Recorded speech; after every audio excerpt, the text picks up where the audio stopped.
ATA Animation Studio taqdim etadi. Al-Azhar Islom tadqiqot akademiyasi qoshidagi tarjima tadqiqot markazining diniy va tarixiy nazorati ostida ishlangan. Allohning habibi Muhammad sallallohu alayhi va sallamning siratlari asosida.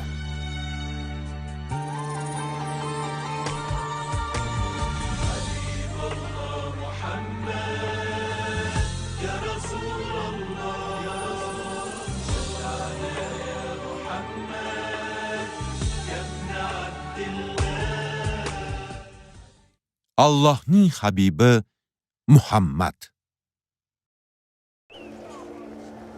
Ikkinchi fasl, 9-qism.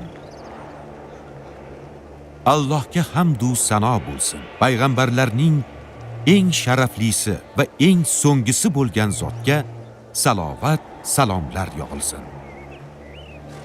Bugun Rasulullohning hayotlarida hijratning 5-yili yuz bergan voqealar haqida suhbatlashamiz. Dastlab hijratning 4-yili Jumodul avval oyida yuz bergan hodisadan boshlaymiz.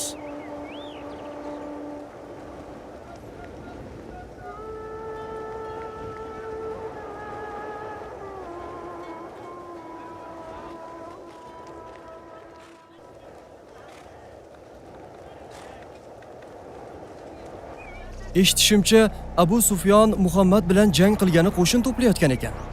Ha, ukajon. Bu gal birinchilardan bo'lib jang qilaman. Meni yolg'iz tashlab ketasizmi, akajon?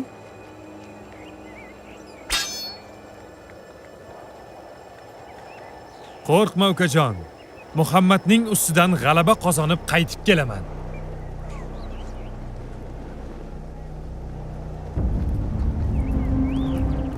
Ey odamlar!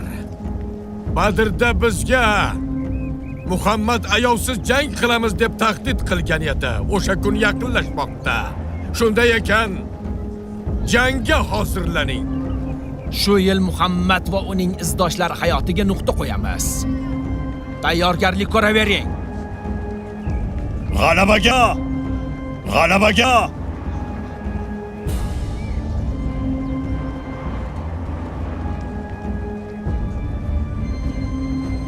Abu Sufyon, nega jimsiz? Bu galgi urushga ishtiyoqingiz yo'q shekilli. Yo'q, hech gap yo'q. Urushni o'zim boshqaraman va biz g'alaba qozonamiz.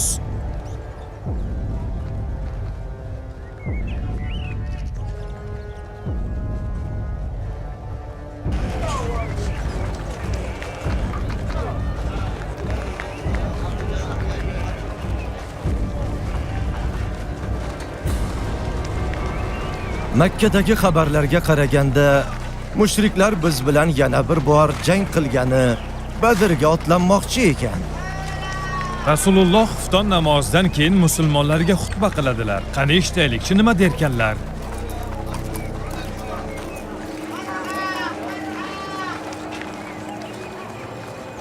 Muhammad va uning izdoshlari nima qilmoqchi o'zi? Quraysh bilan jang qilgani, shahar tashqarisiga chiqishning nima foydasi bor? Uhuddagi voqealar ularga dars bo'lmadimi? Endi nima qilasiz, ey Avs va Xazrajning sayyidi? Ular bizni ham urushga chiqishimizni talab qilishyapti.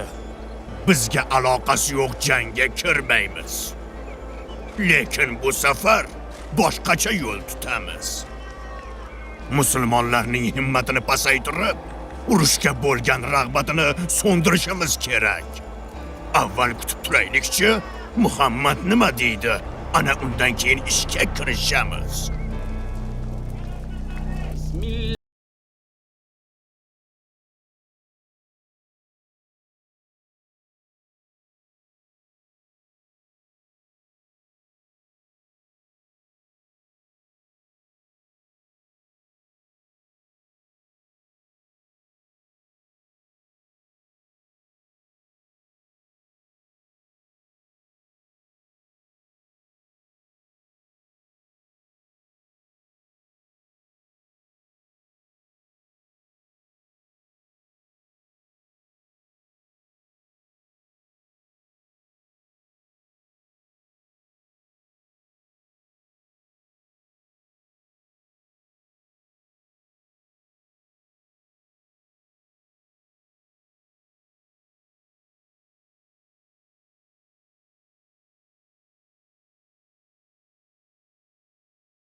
Allohning nomi bilan boshlayman.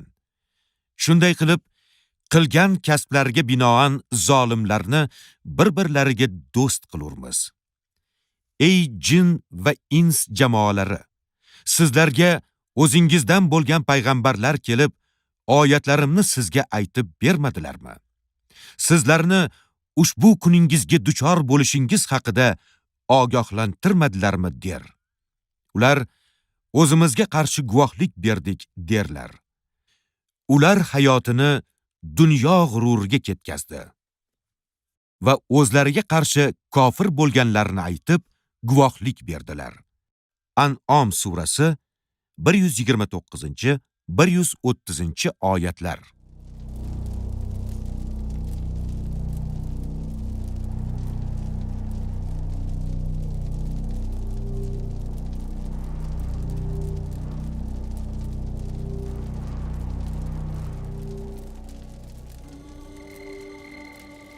Rasululloh sallallohu alayhi va sallam Madinada musulmonlar jamoasiga xitob qilib, Qurayshliklar Badrda yana bir bor jang qilish niyatida ekanini zikr qildilar va Qurayshliklarga qarshi chiqib jang qilish kerakligini ta'kidlab, Alloh o'zi iroda qilgan narsani amalga oshirishini aytdilar.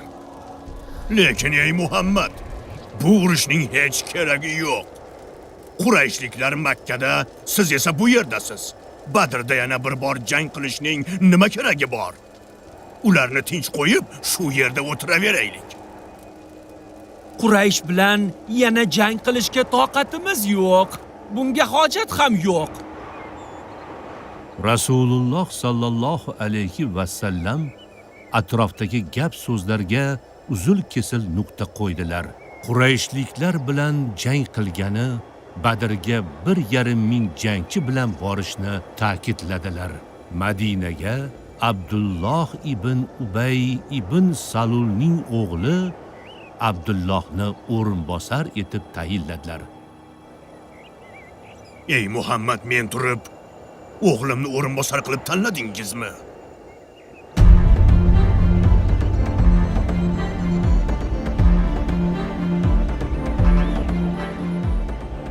Payg'ambarimiz Muhammad sallallohu alayhi va sallam 1,5 ming qo'shinga qo'mondon bo'lib, Badr tomon yo'lga chiqdilar. U yerga mushriklardan avval yetib bordilar va shu yerda to'liq 8 tun qoldilar. Bu paytda mushriklar qayerda edi?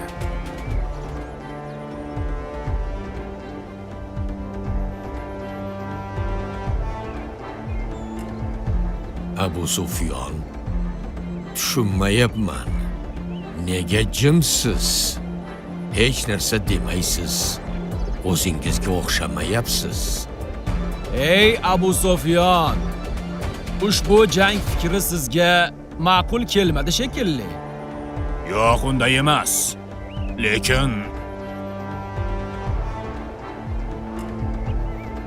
Qo'mondonim Abu Sufyon, Badrga yaqinlashib qoldik. to'xtanglar. To'xtanglar. To'xtanglar.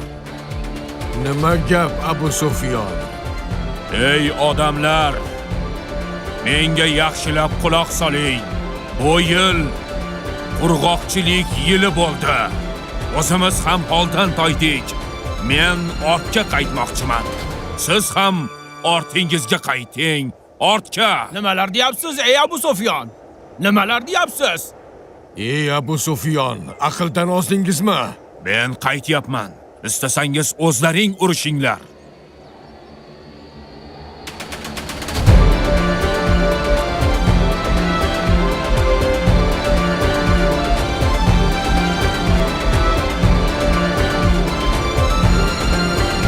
Bu odam esdan og'ibdi.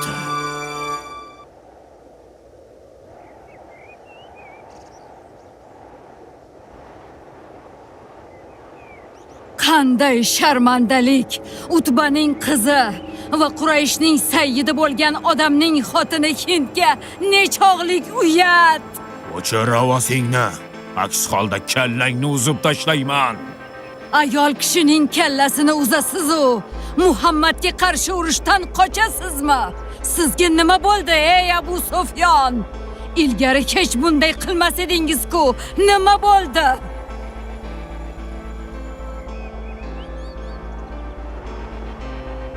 Bilmadim. Lekin shu yil Muhammad bilan urushishni istamayman.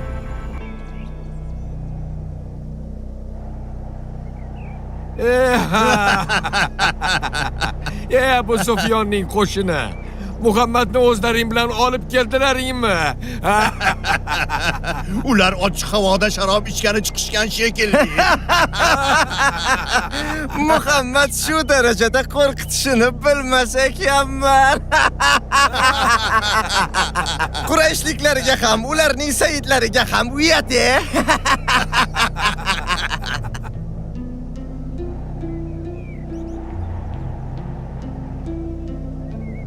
Abu Sufyonning holati kutilmagan va tushunarsiz edi. Alloh musulmonlarni mushriklarning yomonligidan himoya qildi. Badrda qolgan Rasululloh sallallohu alayhi va sallam va musulmonlar qanday yo'l tutishdi?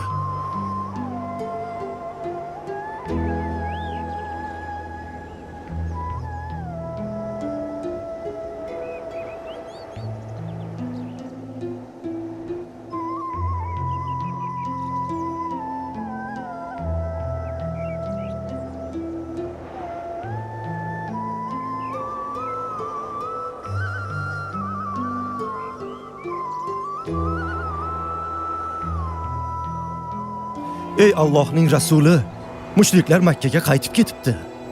Rasululloh sallallohu alayhi va sallam albatta bu Allohning irodasi dedilar va qo'shinning Madinaga qaytishiga buyruq berdilar.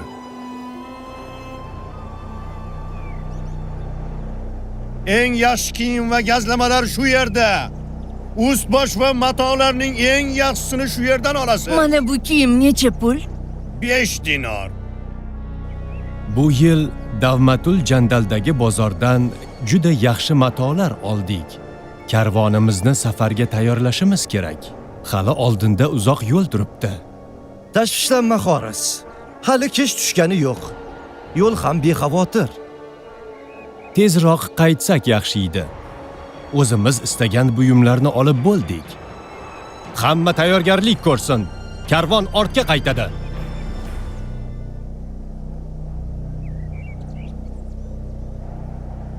Yo'l to'sarlik va bosqinchilik niyatida qachon karvon kelarkin deb kutib o'tirish ham juda mashaqqatli ishda. Bu yo'ldan birorta ham karvon o'tmaydi shekilli. Ey Hanzala. O'tgan 2 kun ichida ko'plab karvonlarni qo'lga kiritdik. Biroz kutaylikchi, bugun ham bitta yarimta karvon o'tib qolar. Qaranglar. Ha! Juda yaxshi. Bugun ham samarali kun bo'ladiganga o'xshaydi. Tayyorgarlik ko'ravering. Karvondagi hamma narsani tortib olamiz. Ayniqsa ayollarni kimda kim sizga qarshi chiqsa, uni o'ldiring. Ayollar esingizdan chiqmasin, ha? Amringiz bosh ustiga ey Hanzala.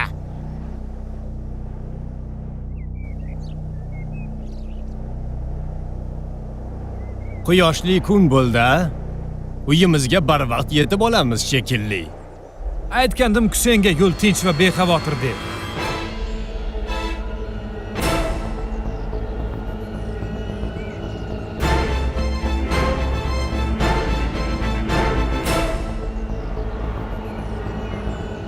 Bu nimasi? Kimsizlar? Kimligimizni aytaymi? Sizlarning bor budingizni tortib oluvchilarmiz. Allohga qasamki, o'lik tanalarimizdan boshqa narsani qo'lga kirita olmaysizlar. Qani olg'a! Ayollarni va karvonni himoya qilish uchun hammangiz jang qilinglar. Ha!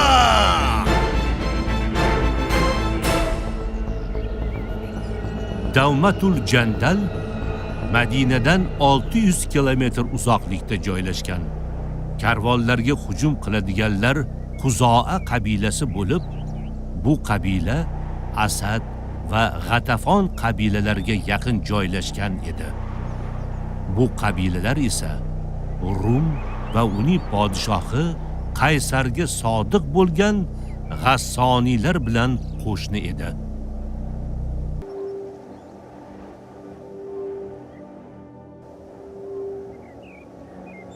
Hoy birodar, aytchi, Rasulullohni qayerdan topsam bo'ladi? U zot hozir masjiddalar.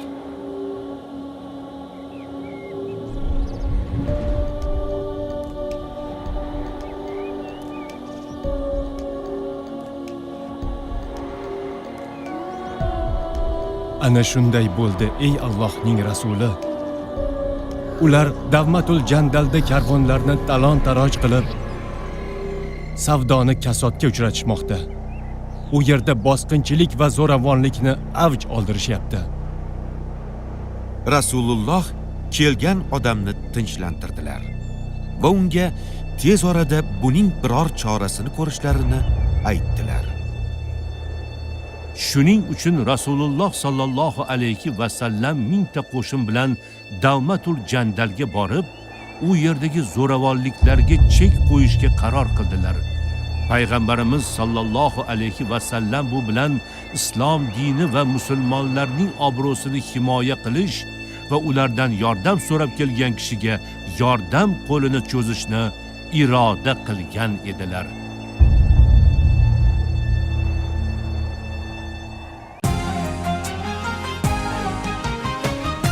Film islom.uz portali buyurtmasiga binoan o'zbek tiliga o'girildi. Tarjimonlar Olimxon Qodirov, Muslima Qodirova. Ilmiy muharrir Abdulazim Ziyovuddin. Dublajda artistlardan Mahmud Ismoilov, Boyir Xolmirzayev, Barno Qodirova, Laziza Azizzoda, Azizxon Latipov, Abdujabbor Fayziyev, Ahror Alijonov, Baxtiyor Yusupov, Ixtiyor Otajonov, Yorqin Ernazarov, Behzod Muhammadkarimov ovoz berishdi. Dublaj rejissyori Ulug'bek Shoynazarov. Ovoz rejissyori Bahrom Mamedov. Rejissyor assistenti Davron Madiyor. Ma'mur Abror Yahyoyev. Prodyuser Abduvohid Sattiyev. Ijodiy guruh rahbari Ismoil Muhammad Sodiq. Filmda Shayx Muhammad Sodiq Muhammad Yusuf hazratlarining Qur'oni Karim va o'zbek tilidagi ma'nolar tarjimasi kitobidan foydalaniladi. 2-fasl 9-qism tugadi.